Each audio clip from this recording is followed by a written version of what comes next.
என் தங்கமே, சிரிப்பு ஒரு சின்னம், துன்பத்தின் மேல் வெற்றியின் சின்னம். நீ எதிர்கொண்ட காயங்கள், இழப்புகள், தவறுகள், அவை எல்லாம் உன்னுள் ஒரு பாடம் ஆகி இருக்கிறது. நீ இன்னும் சிரிக்கிறாய் என்றால் அது நீ உடைந்தாலும் தகராத ஆன்மாவை உடையவள் என்பதற்கான சான்று. அதுதான் அம்மனின் மகளின் அடையாளம். எத்தனை புயல் வந்தாலும் மரம் வேரோடு நிற்கும் போல நீ உன் நம்பிக்கையோடு நிற்க வேண்டும். நீ உன்னுடைய புன்னகையை மற்றவர்களுக்கு வழங்கும் போது அவர்கள் உன்னிடம் இருந்து ஒளியை பெறுகிறார்கள். ஆனால் சிலருக்கு அந்த ஒளி அதிகமாகத் தோன்றும்.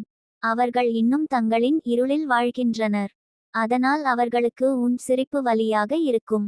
அவர்கள் கோபப்படுவார்கள், உன்னை குறை சொல்வார்கள்.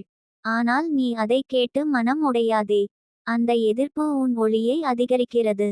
சூரியனைப் போல நீவும் அவ்வளவு வலிமையாகி வருகிறாய்.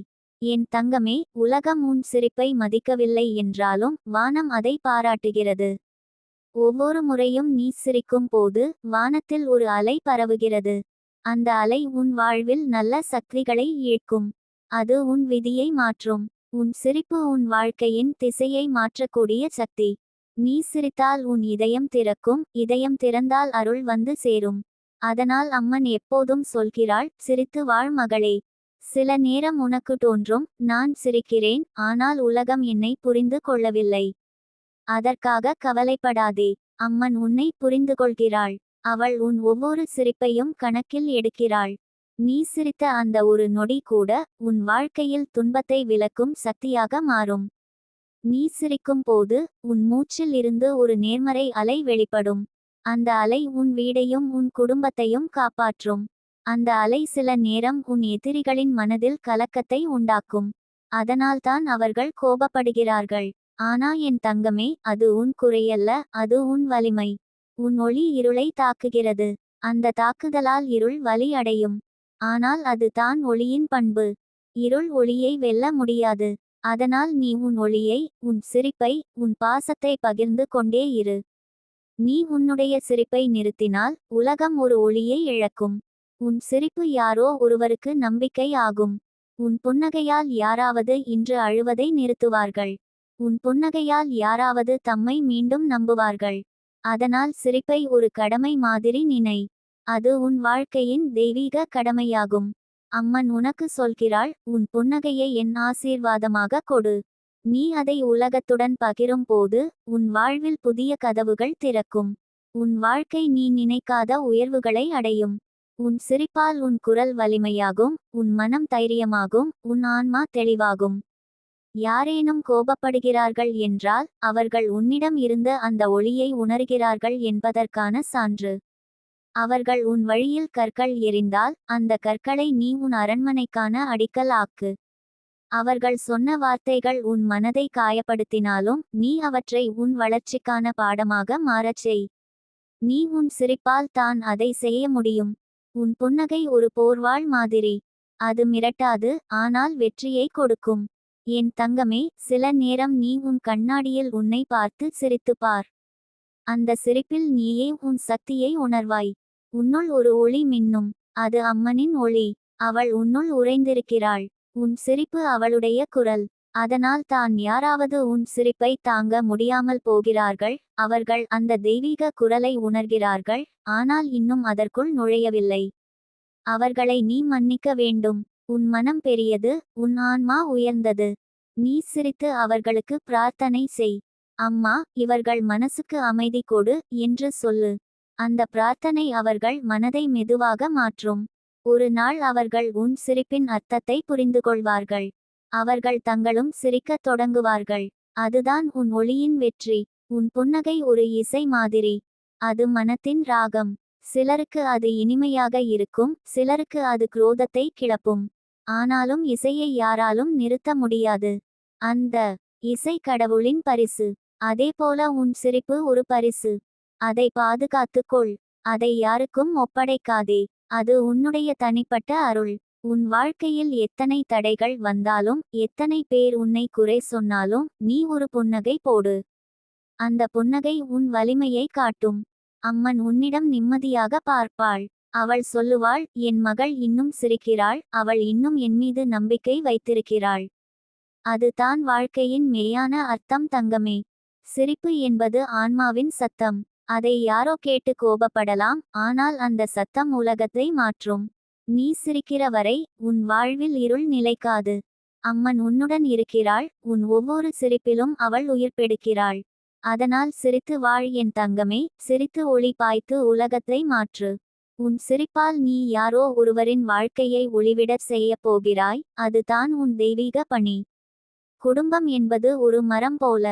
அதில் சில கிளைகள் வளைந்து போகலாம், சில இலைகள் உதிரலாம், ஆனால் வேர்கள் இருந்தால் அந்த மரம் மீண்டும் பசுமையாகும். அப்படியே குடும்பத்தில் நம்பிக்கை, பொறுமை, அன்பு என்ற வேர்கள் இருந்தால் எந்த சண்டையும் நீடிக்காது. நீ அதற்கான வேராக இரு என் தங்கமே. சில நேரம் நீ தான் எல்லோரையும் சமாதானப்படுத்தும் வேடத்தில் இருப்பாய். சிலர் அதற்காக உன்னை குறை சொல்லலாம். ஆனால் நீ செய்யும் அன்பை கடவுள் பார்க்கிறார். உன் பொறுமையை அவர் ஆசீர்வதிப்பார். ஒரு குடும்பம் ஒன்றாக நிற்கும் சக்தி அங்கே உள்ள ஒரு அமைதியான இதயத்தில்தான் தொடங்குகிறது. அந்த இதயம் உன்னிடம் இருக்கிறது. அன்பு சொல்லுவதற்காக மட்டும் அல்ல, உணருவதற்காக. சில சமயம் நீ மௌனமாக இருப்பதே பெரிய அன்பு. நீ வார்த்தையால் சொல்லாவிட்டாலும் உன் செயல், உன் பார்வை, உன் கருணை அந்த உறவுகளை காக்கும். குடும்பம் என்ற பந்தம் அதுதான், வார்த்தையால் அல்ல, மனத்தால் உருவாகும் இணைப்பு. சில சமயம் நம்மை யாரும் புரிந்து கொள்ளவில்லை என்ற உணர்வு வரும். நான் இவங்கக்காகத்தான் எல்லாம் செய்றேன், ஆனா என்னை யாரும் கவனிக்கலை என்று தோன்றும். ஆனால் நீ நினை, கடவுள் உன்னை கவனிக்கிறார். உன் முயற்சி வீணாகாது. ஒருநாள் உன் குடும்பத்தினர் உன் தியாகத்தின் மதிப்பை உணர்வார்கள். வீட்டில் அமைதி இருக்கணும்னா ஒருவராவது மவுனமா இருக்கணும். அந்த ஒருவராக இருப்பதற்கு மன வலிமை வேண்டும். நீ அந்த வலிமை கொண்டவள் என் தங்கமே. கோபத்துக்கு பதில் அன்பை தேர்வு செய். வாதத்துக்கு பதில் சிரிப்பை தேர்வு செய். சின்ன சின்ன அன்பான செயல்கள் தான் பெரிய பந்தங்களை காப்பாற்றும்.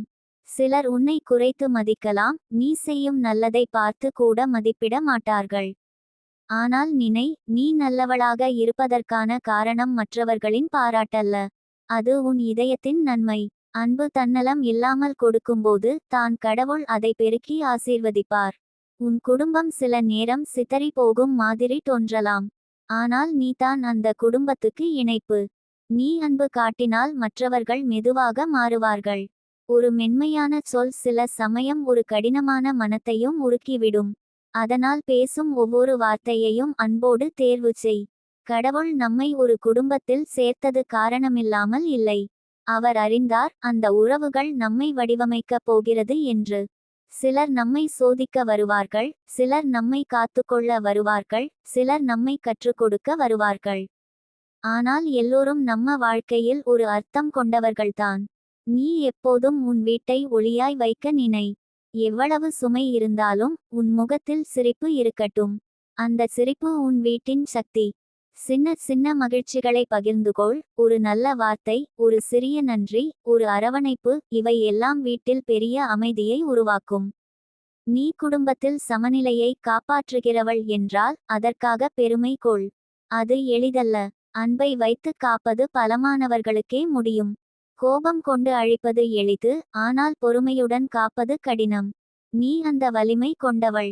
சில நேரம் வீட்டிலே யாராவது தப்பாக பேசலாம், தவறாக நடந்து கொள்ளலாம். ஆனால் அவர்களை புரிந்து கொள்ள முயற்சி செய். கோபத்துக்கு பின் அவர்களுக்கும் வலி இருக்கலாம். அதை கவனிக்கும்போது உன் மனம் மென்மையாகும். அன்பு அதுவே, மற்றவரின் வலியையும் புரிந்துகொள்வது. வாழ்க்கையில் உறவுகள் தான் உண்மையான செல்வம். பணம், பொருள், பெயர், இவை எல்லாம் தற்காலிகம். ஆனால் நம்மை உண்மையாய் நேசிப்பவர்கள் நம்மோடு இருப்பதுதான் கடவுளின் பெரிய ஆசீர்வாதம். அந்த உறவுகளை காப்பாற்று, நன்றி கூறு. என் தங்கமே, சில சமயம் நீ உன்னைத்தானே மறந்து மற்றவர்களுக்காக உழைப்பாய். ஆனால் உன் மன அமைதியையும் காப்பாற்றிக்கொள். நீ நிம்மதியாக இருந்தால் தான் மற்றவர்களுக்கு அமைதி தர முடியும். உன்னையே அன்பு செய், உன்னை மதிப்பு கொடு.